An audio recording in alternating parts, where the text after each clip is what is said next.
विद्यार्थी मित्रांनो, या चौथ्या सेमिस्टरचा SYBA चा paper remote sensing and GPS सुदूर संवेदन आणि जागतिक स्थान निश्चिती प्रणाली किंवा पद्धती हा SYBA साठी चौथ्या सेमिस्टरला CBSE पॅटर्नला पेपर सुरू केलेला आहे. हा स्किल म्हणून हा पेपर आहे. आता सध्या मागील मार्च महिन्यापासून तर आता पावे तो मे महिन्यापर्यंत आपण सर्वजण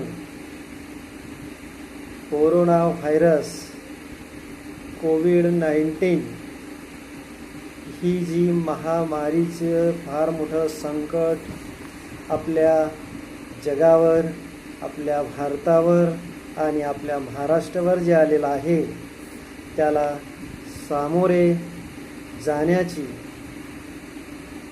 परमेश्वर सर्वांना चांगली शक्ती देव आणि सर्वजण आता आपण इंटरनेटच्या साहाय्याने, ऑनलाईनच्या साहाय्याने सर्वजण आपण अभ्यास करणार आहोत, लेक्चर ऐकणार आहोत आणि ह्या लेक्चर ऐकून व्यवस्थितपणे अभ्यास करणार आहोत. कारण परिस्थिती जशी आलेली आहे की त्या परिस्थितीला आपल्याला तोंड देणं भाग आहे. म्हणून ह्या अशा परिस्थितीत सर्व विद्यार्थी मित्रांनो, सर्वजण घरी राहा, सुरक्षित राहा, काळजी घ्या आणि आपल्या कुटुंबाचीही काळजी घ्या. कारण ही जी महामारी आहे ही महामारी फार कठीण आहे. हा जो व्हायरस आहे हा हा अतिशय त्याच्यावर ज्या होणारे उपचार आहे ते उपचारही नेमके मात्र कळत नाही. त्यामुळे मृत्यूंची संख्या ही वाढत चाललेली आहे. म्हणून मित्रहो, आता आपल्या विषयाकडे वळूया. सुदूर संवेदन तंत्राचा परिचय आपण या ठिकाणी करूया. सुदूर संवेदन तंत्राच्या परिचयामध्ये हे एक नवीन भौगोलिक तंत्र आहे. SYBAच्या विद्यार्थिनींना हा स्किलचा पेपर सुरू केलेला आहे. त्यासाठी आता आपलं पहिलं लेक्चर जे आहे ते पहिलं लेक्चर आपण सुरू करतो आहे. आता ही सुदूर संवेदन तंत्र जे आहे या तंत्राचा जो परिचय आहे तो परिचय आपण या ठिकाणी आता करणार आहोत. ही सुदूर संवेदन तंत्र आणि भौगोलिक माहिती प्रणाली, उपग्रह व संगणक प्रणालीवर आधारित एक तांत्रिक प्रणाली आहे. ही एक काय आहे? तांत्रिक प्रणाली आहे. या तांत्रिक प्रणालीमध्ये वेगवेगळ्या गोष्टींचा अभ्यास केला जातोय. आता हे एक प्रकारे काय तंत्र आहे. या भौगोलिक घटनांचेच विस्तृत विश्लेषण या तंत्रामध्ये आपल्याला करता येते. या सर्वांचे प्रभावी प्रस्तुतीकरण करणे शक्य झाले आहे. आज आपल्याला जागतिक व स्थानिक स्तरावर अनेक समस्या ज्या आहेत त्या समस्यांचं निराकरण करता येते GPS सिस्टमद्वारे, सुदूर संवेदन तंत्राद्वारे. उदाहरणार्थ जर आपण पाहिला तर भौगोलिक माहिती, हवामाननीय परिस्थिती, मानवी हस्तक्षेप, मानवी क्रिया ह्या सर्व गोष्टींचा सुदूर संवेदन तंत्रामध्ये समावेश आहे. GPS जे तंत्र आहे, जे सॉफ्टवेअर आहे, या सॉफ्टवेअरमध्ये देखील चांगल्या पद्धतीने आता तर ते GPS तंत्र जे आहे ते इतकं विकसित झालेलं आहे. याच्या आधी जे GPS तंत्राचा वापर अमेरिकेमध्ये केला जात होता, त्या अमेरिकेमध्ये केला जात होता आणि त्यानंतर आता पूर्ण जागतिक पातळीवर केला जात आहे. कारण या तंत्रामध्ये दिवसेंदिवस फार मोठं विकासाची भर पडत चाललेली आहे. त्यानंतर सुदूर संवेदन तंत्रामुळे या प्रकारच्या ज्या काही समस्या सोडविण्यासाठी मोठ्या प्रमाणावर माहितीचं संघटन सुदूर संवेदन तंत्रामध्ये केलं जाते. त्यानंतर अजून जर आपण अभ्यास केला तर नकाशाच्या ज्या माध्यमातून एक चांगली प्रभावी उपाययोजना देखील मात्र आपण सुचवू शकतो. नकाशा शास्त्रीय तंत्राद्वारे देखील अतिशय चांगल्या पद्धतीने हा विषय आपण हाताळू शकतो. आता गेल्या अनेक वर्षापासून जर आपण पाहिलं तर उपग्रह प्रणाली विकासाबरोबरच याच्या आधी जर आपण पाहिलं तर उपग्रह सॅटेलाइट विमानाद्वारे आपण माहितीचं साठवण करत होतो. पण त्याचबरोबर आता सुदूर संवेदन तंत्र जे आहे त्या तंत्राच्या विकासाबरोबरच आता तंत्र जे आहे त्या तंत्राचं वापर करून अनेक गोष्टी ज्या आहेत त्या उकलनास आलेल्या आहेत.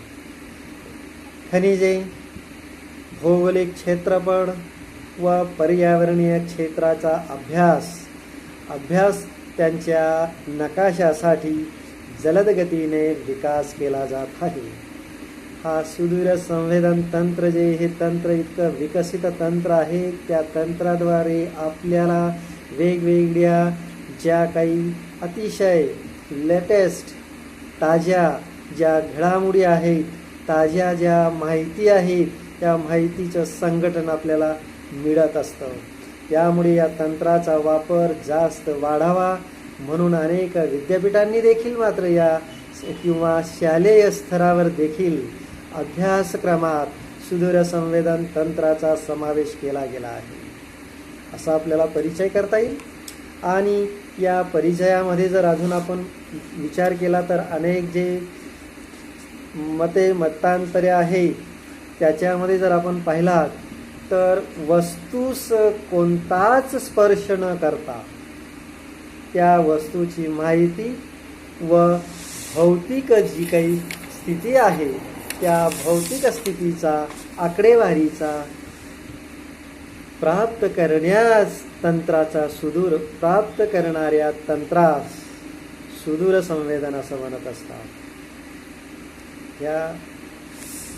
हे जे शास्त्रज्ञ आहेत, या जे विचारवंत आहेत, या विचारवंतांनी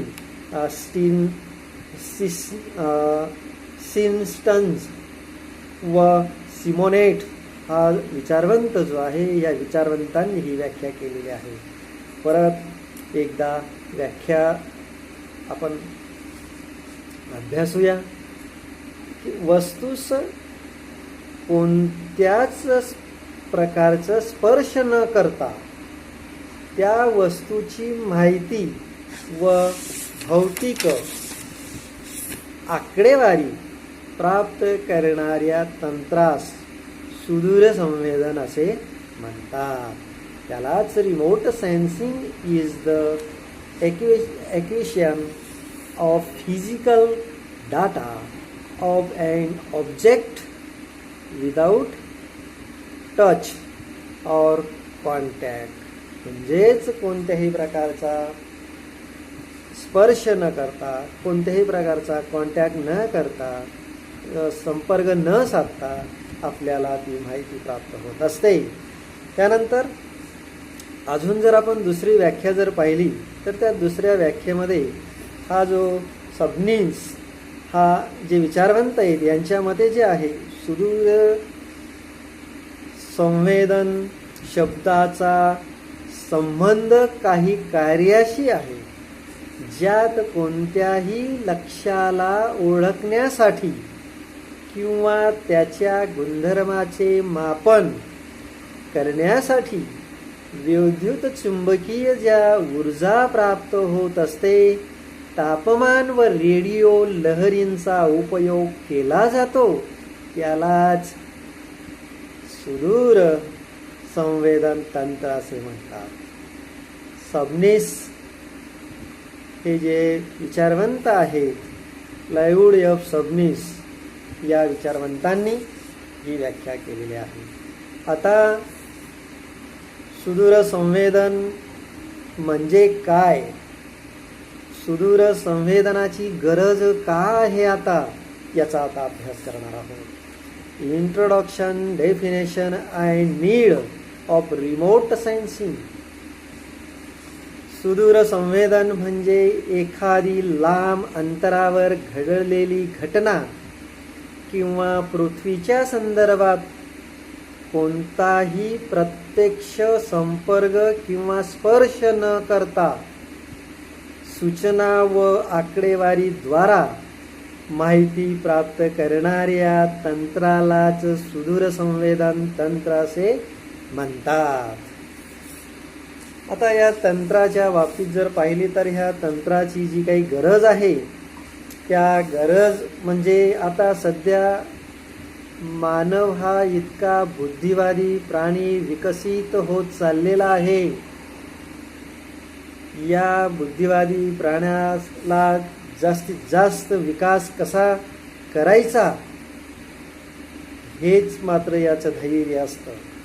त्याच्यात हे जे तंत्र आहे, या तंत्रात पृथ्वीपासून काही उंचीवर किंवा दूर अंतराळात असलेल्या एखाद्या प्लॅटफॉर्मवर असलेल्या ज्या काही गोष्टी आहेत, विद्युत चुंबकीय विकिरण आहेत, त्याद्वारा पृथ्वीवर नियंत्रण कक्षाकडून सूचना प्राप्त केल्या जातात. यात वेगवेगळ्या तरंगाच्या आधारे रेडिओ विभागात माहिती गोळा केली जाते. यात संवेदकांवर आलेल्या परावर्तित प्रकाश लहरींचे विश्लेषण केले जाते. यातूनच प्राप्त आकडेवारी जी असते, ती आकडेवारी प्रतिबिंबांच्या माध्यमातून ती जी आकडेवारी असते तिची माहिती घटना वस्तूच्या संदर्भात या सर्व माहितींचं निष्कर्षापर्यंत पोहोचता येते.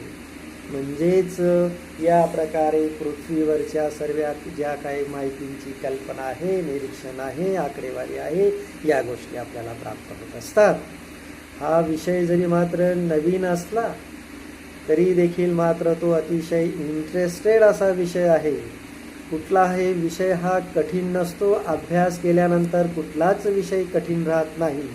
फक्त त्याच्यामध्ये शिरलं पाहिजे, त्या विषयाच्या आत गेलं पाहिजे, तो विषय समजून घेतला पाहिजे, म्हणजेच तो विषय आपल्याला सोपा वाटत असतो.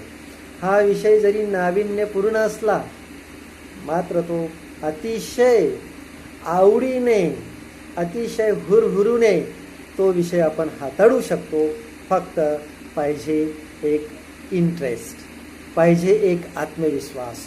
तो जर असला तर निश्चितच मात्र आपण चांगल्या पद्धतीने हा विषय आपण हाताळू शकतो.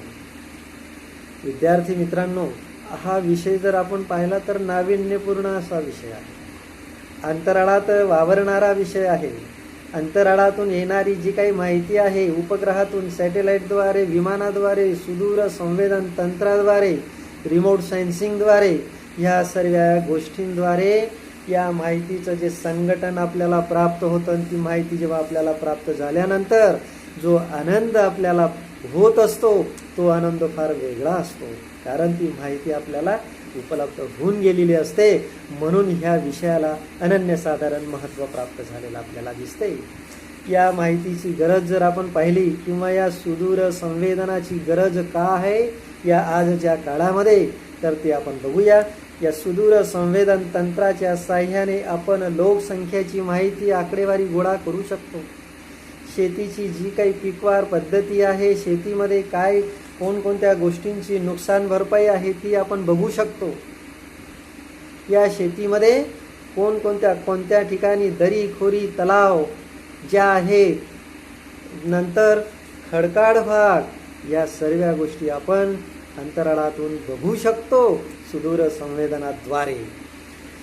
नंतर शेतीचं जे काही उत्पादनाच्या बाबतीत आहे, बंदरातील जे काही रहदारीचे निरीक्षण आहे, जंगलातील साधन सामुग्री जी आहे, या वन्य प्राणी असू द्या, नदीतील पाणी असू द्या, पूर असू द्या, ते जे काही पुराचे संदेश आहेत ते आपल्याला या सुदूर संवेदन तंत्राद्वारे कळू शकतात, समजू शकतात.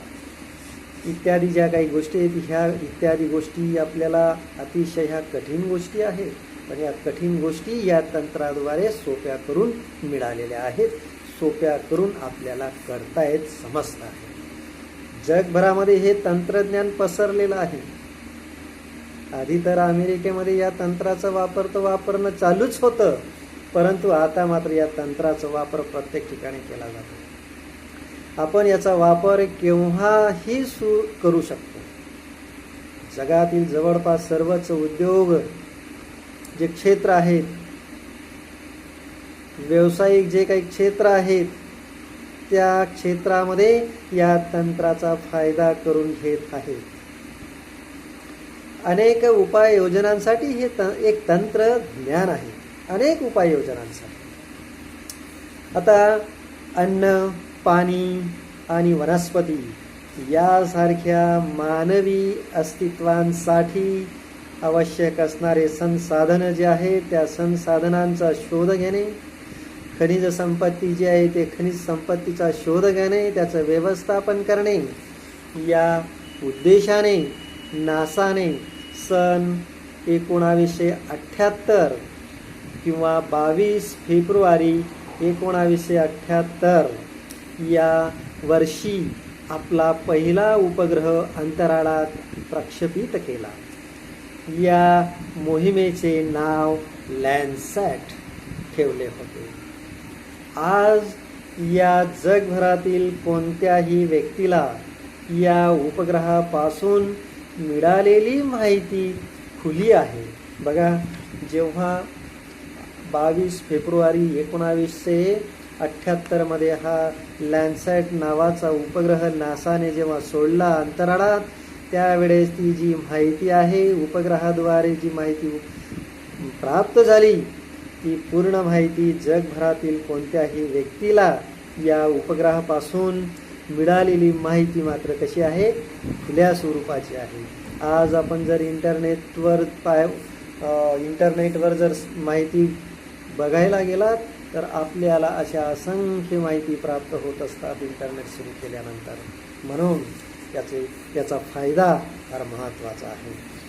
या लॅन्डसॅट मोहिमेनंतर अनेक शास्त्रज्ञांनी व उद्योगांनी सर्व प्रकारचे दूरसंवेदन प्रतिमा ज्या आहेत मागण्यास सुरुवात केली आहे. यात मल्टी स्पेक्ट्रल, हायपर स्पेक्ट्रल, 5 किंवा 100 मीटर रिझोल्यूशन इत्यादी, याला अमेरिकेत पृथ्वी निरीक्षण उद्योग असे नाव दिले गेले. याचा आज चांगलाच फायदा होत आहे. जगातील अनेक उद्योगधंद्यांनी याचा फायदा करून घेतलेला आहे. विशिष्ट उत्पादनांचा विकास देखील याद्वारे केला जात आहे. विविध उद्योगातील बऱ्याच संस्था ज्या आहेत त्या संस्था देखील मात्र सुदूर संवेदन तंत्रांच्या प्रतिमांचा वापर करीत आहे. म्हणजे हे जे तंत्र आहे हे तंत्र किती महत्त्वाचं आहे याच्यावर तुमचं लक्षात येईल.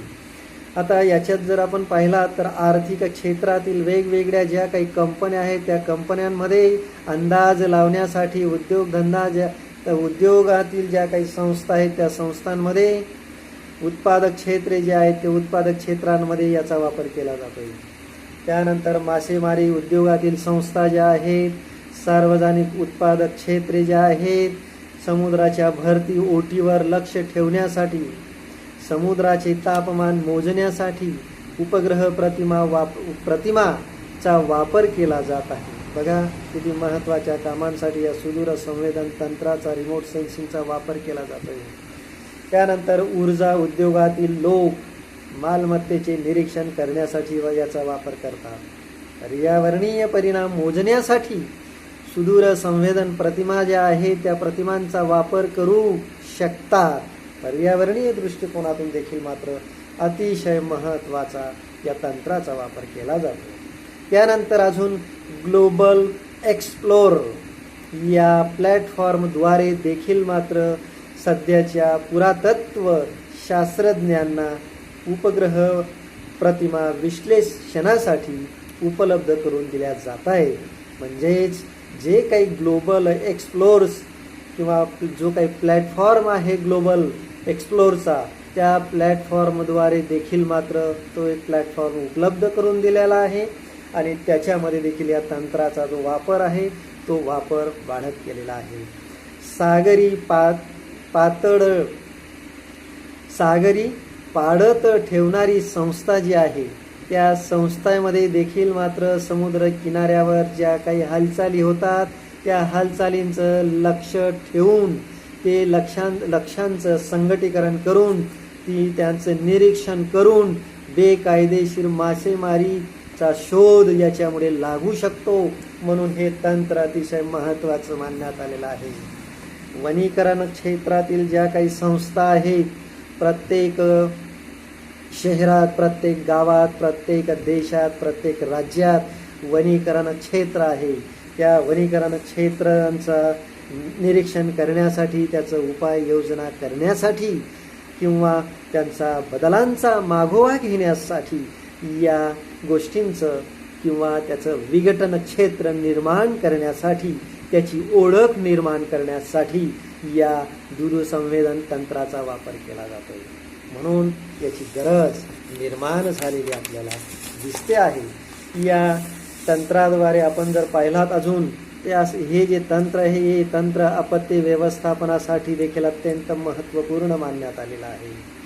दुष्काळ असू द्या, पूर असू द्या, आग असू द्या, हिमवर्षाव किंवा इतर कोणत्याही ज्या काही आपत्ती असतील त्या आपत्तीची माहिती वेळोवेळी उपग्रहाद्वारे प्रतिमांचा वापर करून आपल्याला ती माहिती प्राप्त होत असते. नंतर एक अंदाज आपल्याला येत असतो त्यांच्या निरीक्षणाद्वारे आणि त्या अंदाजावरच त्यामुळे या तंत्रानेच लोकांचे प्राण वाचू शकेल. हवामान बदलांचा जो काही अभ्यास आहे, जो काही उद्देश आहे, त्या हिमनगांचे निरीक्षण केले जाऊ शकते याद्वारे. म्हणजे हे तंत्र किती महत्त्वाचं आहे तर याच्यावरून तुमचं लक्षात येईल. त्याच्यानंतर शेतीसाठी उपयुक्त तंत्रज्ञान. आता जनरली जर आपण विचार केला, हे जे तंत्र आहे या तंत्रामध्ये आपण जर पाहिला तर शेतीसाठी उपयुक्त असं तंत्रज्ञान आहे. याच्यामध्ये वर्णपटावरून ज्या काही वनस्पती आपल्याला दिसतात, वनस्पतींचे जे काही प्रकार आपल्याला दिसतात व गुणधर्मावरून मूल्यांकन करण्यासाठी हे तंत्रज्ञान आहे. हे तंत्रज्ञानाचा वापर शेतकरी, सरकार, गुंतवणूकदार या चांगल्या निर्णय घेण्यास मात्र हे तंत्र जे आहे या तंत्राची मदत होऊ शकते. निरोगी वनस्पती ज्या आहेत, कमकुवत ज्या आहेत, रोगी वनस्पती ज्या आहेत या वेगवेगळ्या प्रकारे प्रकाश प्रतिबिंबित करतात, जे आपण सहज ओळखू शकतो. दूरसंवेदन तंत्राद्वारे भिन्न वनस्पतींचे गुणधर्म आपण अभ्यासू शकतो, चिन्हांकित करू शकतो. त्यानंतर भविष्य काळातील नियोजन करून त्या वनस्पतींमध्ये वाढ, त्यांचं उत्पादन याचा अंदाज लावू शकतो.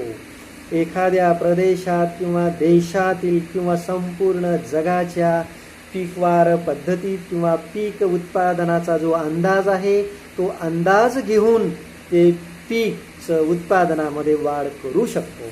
या भविष्याचा हा अंदाज या सुदूर संवेदन तंत्राद्वारे आपल्याला कळू शकतो.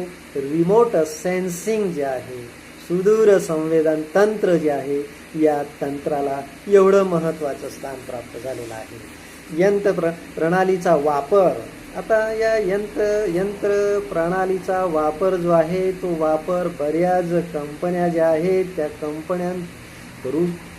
कंपन्या करता आहेत, पूर्ण क्षमतेपर्यंत करता आहेत, कृत्रिम बुद्धिमत्तेद्वारे देखील चालविल्या जातात.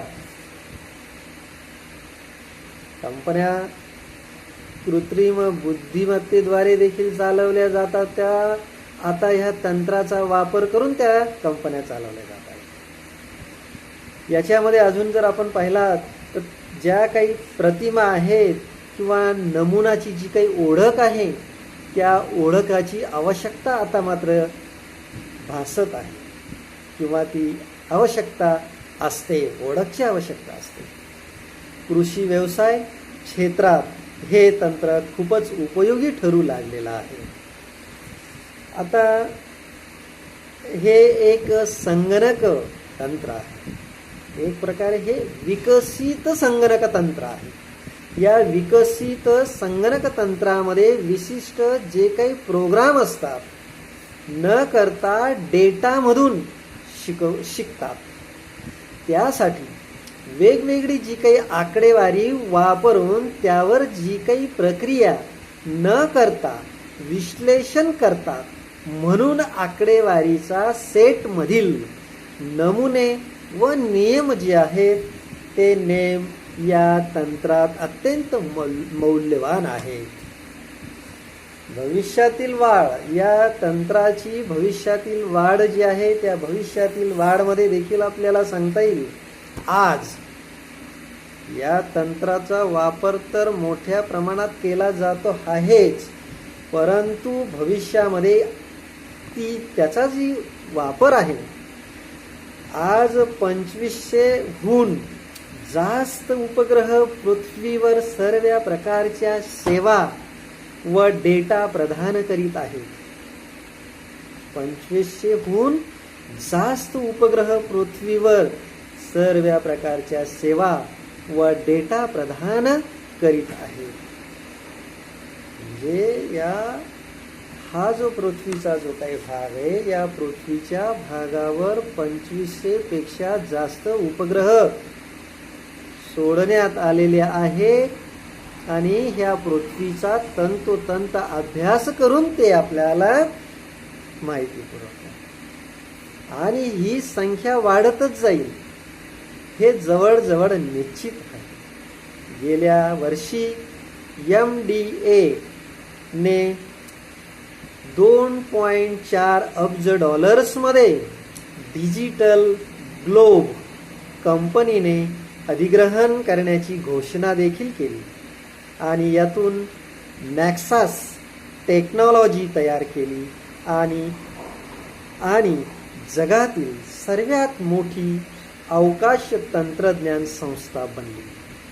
गेल्या वर्षी 1998 प्लॅनेटने गुगलचा बेला व्यवसाय ताब्यात घेतला आणि एकाच रॉकेटमधून 88 उपग्रह पाठविले गेले आणि जागतिक इतिहासामध्ये याची नोंद देखील करण्यात आलेली आहे.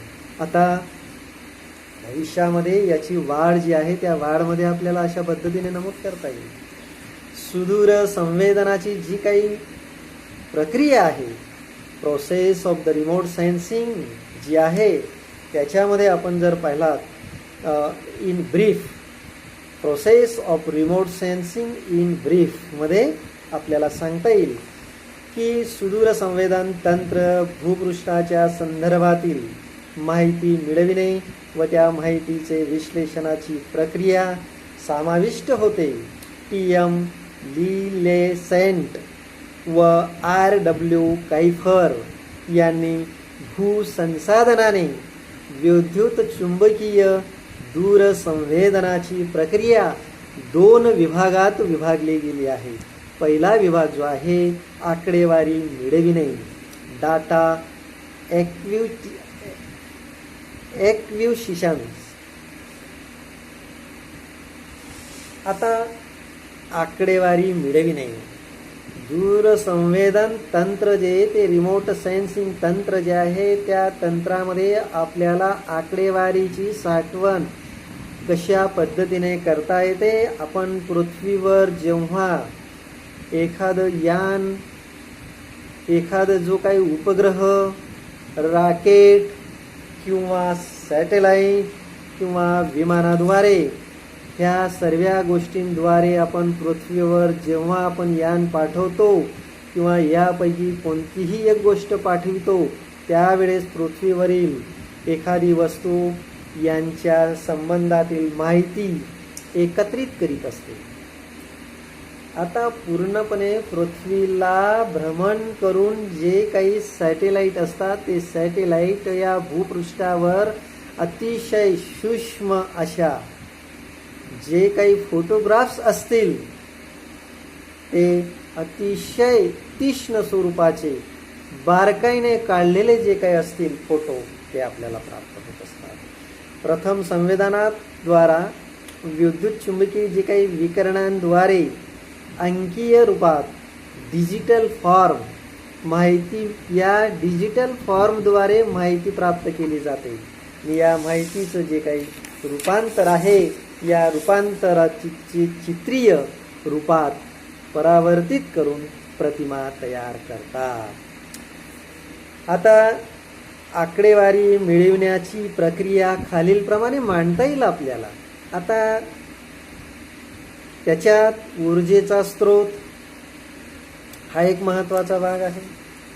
वातावरणामार्फत फैलाव हाही एक महत्त्वाचा भाग आहे. पृथ्वीवरील भूरूपांच्या आकृत्या आपल्याला प्राप्त होतात. वातावरणाद्वारा पुन्हा फैलाव जो आहे तो आपल्याला समजत असतो आणि संवेदन प्रणाली जी आहे त्या संवेदन प्रणालीद्वारे आकडेवारी आपल्याला प्राप्त गोळा करता येते. आता आकडेवारीचं विश्लेषणाच्या बाबतीत जर आपण पाहिला तर ती जे आकडेवारीची विश्लेषण आहे त्याच्यात नमूद करता येईल. आकडेवारी मिळवल्यानंतर तिचे विश्लेषण जे आहे ते विश्लेषण केले जाते. संगणकावर आधारित विविध उपकरणे व सॉफ्टवेअरच्या मदतीने आकडेवारीच्या साह्याने प्रतिमा तयार केली जाते. यालाच आकडेवारी निर्मिती असे म्हणतात. ही निर्मिती कोणत्याही दृश्य क्षेत्राच्या सर्व विवरणांची माहिती देते. किती महत्त्वाचं काम करत असतं सुदूर संवेदन रिमोट सेन्सिंग तंत्र. आणि मग या माहितीच्या प्रक्रियामध्ये खालील ज्या काही गोष्टी आहेत त्या आपल्याला प्राप्त होत असतात. उपग्रहीय प्रतिमा, हवाई छायाचित्र, एरियल फोटोग्राफ आपण त्याला म्हणत असतो. त्याच्यानंतर अजून जर आपण पाहिला तर सॅटेलाईट इमेजरीज. आता सॅटेलाईट इमेजरीज जे आहे त्या प्राप्त होतात प्रतिमा, उपग्रह, हवाई छायाचित्र, एरियल फोटोग्राफ, आकडेवारीपासून निर्मिती, डाटा, प्रोडक्ट, त्याच्यानंतर व्याख्या आणि विश्लेषण प्राप्त होतात. त्या माहितीनुसार त्या आकडेवारीनुसार सूचना निर्मिती आपल्याला मिळत असते. त्याच्यानंतर उद्योगकर्ता याचा वापर चांगल्या पद्धतीने करत असतात. युजर जे आहेत ते करत असतात. सुदूर संवेदन तंत्राचा उपयोग जर आपण पाहिला तर सुदूर संवेदनचा उपयोग हा अतिशय, त्याला इंग्रजीमध्ये आपण म्हणूया ॲप्लिकेशन ऑफ रिमोट सेन्सिंग. आता सुदूर संवेदन तंत्राचा उपयोग जर त्याच्यात अभ्यासला तर त्याच्यात सांगता येईल आपल्याला आकडेवारीच्या विश्लेषणाद्वारा तयार केलेल्या किंवा तयार केल्या गेलेल्या विविध आकडेवारीची निर्मिती किंवा नकाशाद्वारे प्रभावी प्रस्तुतीकरण केले जाते. याचा उपयोग जर आपण पाहिला तर स्थिती निर्धारण, संसाधन, मूल्यांकन, समस्या विवरण आणि नियोजन, व्यवस्थापन इत्यादी गोष्टींमध्ये याचा उपयोग केला जातो. सुदूर संवेदनाचे जे काही परिसदृश्य विद्युत चुंबकीय विकिरण, इलेक्ट्रोमॅग्नेट रेडिएशन्स व भूपृष्ठावरील भूरूपे जे आहेत व वस्तूंच्या भौतिक वैशिष्ट्यांवर आधारित ज्या गोष्टी आहेत, पृथ्वीवरील प्रत्येक वस्तू निरपेक्ष 0 डिग्री सेल्सिअस तापमानापेक्षा जास्त विद्युत चुंबकीय ऊर्जा परावर्तित करते व त्या वस्तूंच्या निरपेक्षमानात वाढ झाल्यावर उत्सर्जित विकिरणांची मात्र सुद्धा वाढ होत असते. म्हणून पृथ्वीवरील प्रत्येक वस्तूंचे विशिष्ट गुण वैशिष्ट्ये आहेत ते आपल्याला प्राप्त होत असतात. त्यामुळे या वस्तूचे ऊर्जा परावर्तन, ऊर्जेचं शोषण व विकिरण स्वरूप सुद्धा वेगवेगळे असते.